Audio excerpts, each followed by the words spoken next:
Всім доброго дня, шановні підписники і всі, хто дивиться мій канал обо всьому і це відео.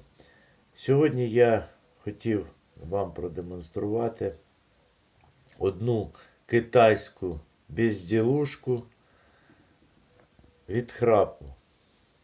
Значить, не ведіться на ці всі рекламні кампанії, які рекламують різні вироби, особливо китайського виробника, через те, що ось такий виріб, я зараз розпакую цю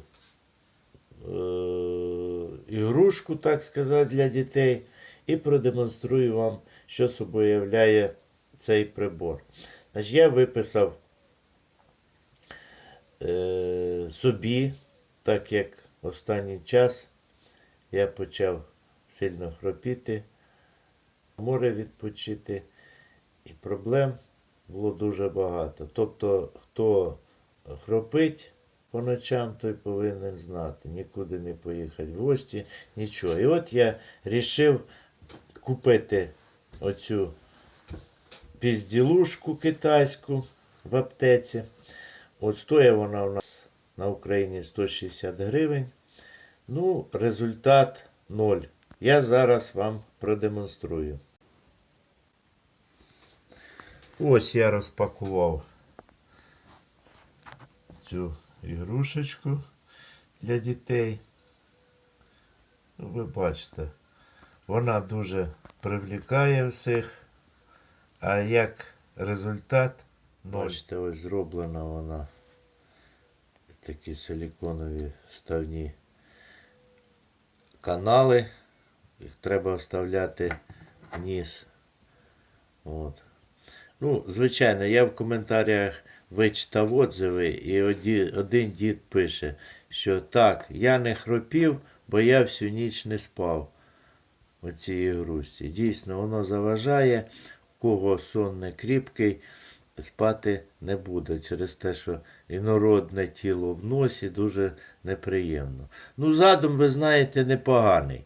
Я відкручував оці винтики і бачив, що там обикновенні фільтри стоять, але, звичайно, воно не дороблено.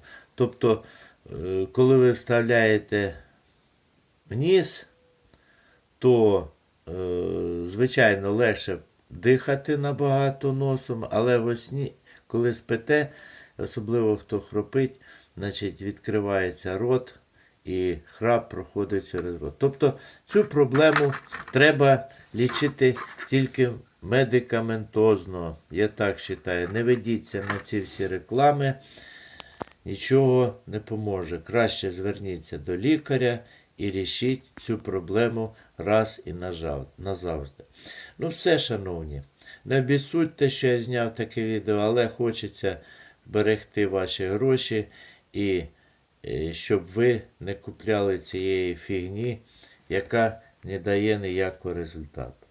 Все, всім пока, приємного всім дня, підписуйтесь на мій канал, ставте лайки, дизлайки, удачі!